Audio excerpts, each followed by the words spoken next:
She's a pro. I mean she was she was good at what she did. She's one of those people that I don't find funny, but people that I do find funny find her funny. And so there's something to be said for that. But I don't find her funny, so I don't. You just said people. No. I said people I respect find her funny. Because that's what I meant to say. If I didn't say that right, people who I like find her funny. People who but I don't find her funny. Awful find her funny. So anyway. So there you go. It's weird, and I will say that the circumstances around it were very strange. She was working more than most people do. I mean, she was working about 100 hours a week, right, up into her last minute. I mean, she was on show after show after show, books, reality shows, doing stand-up to, rooms of 80 people at 81 years old, continually. I mean, and then she goes and has some sad, playing rooms of 80 people. Well, again, comedians like that stuff. They go and they test material. Like, when you're Joan Rivers, you don't need to go test your material anymore. You just go up there, and if you bomb, who cares? You walk out of there and you take people's money. That's what you've been doing this for 7,000 years. Remind me not to work around you when you're 80. Well, I mean, yeah. Who cares? Take their money. Wow, I thought we used to care about quality. Yeah, but not when you're Joan Rivers, you don't have to care about quality. You're good enough at it. You go out there, you do your thing. Right. Is the point, right? Because she'd still do that. She'd still go out and work small rooms. Huge for a long time. Yeah, long time. So what's the deal with her and Johnny Carson? I was reading her essay about they were very tight.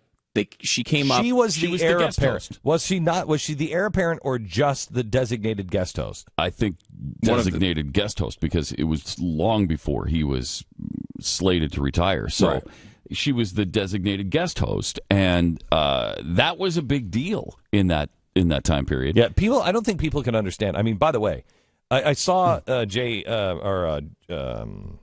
I can't even think of David Letterman on, I don't know, MSNBC talking about Joan Rivers last night, I guess, on his, in his monologue. And I saw just a clip of David Letterman, and I thought, wow, is he still on the air? I mean, nobody's even talking. He's like the Merv Griffin.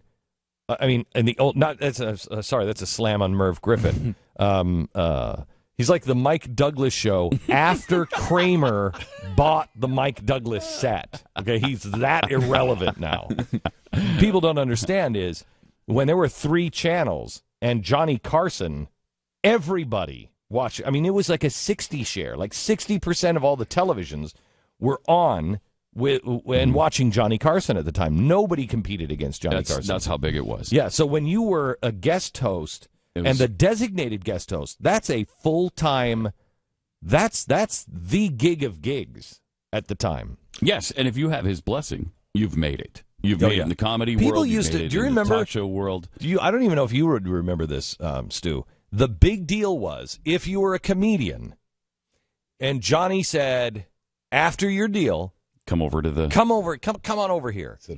Sit down for a second. You made it. And you made it. Yeah. If he invited you to the couch, because they would usually do it at the very last segment, and then they'd leave. They just turn around and walk back behind the curtain. But if he invited you to sit down next to him, you were done. That was his blessing. that was now all of a sudden you were the headliner. Yep. At the Improv and every place else. Thumbs up. That's what made this Jay guy's Leno. really, really funny.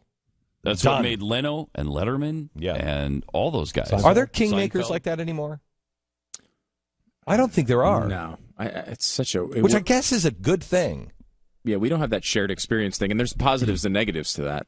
Where everyone used to watch the same show, and everyone would be talking about that comedian the next day. Where now... But you know what? You look at things online. Viral clips. I mean, we do have shared... We're starting to have a shared experience, but in a different way. But there's not at the same time, but we're starting to see... I mean, there are viral clips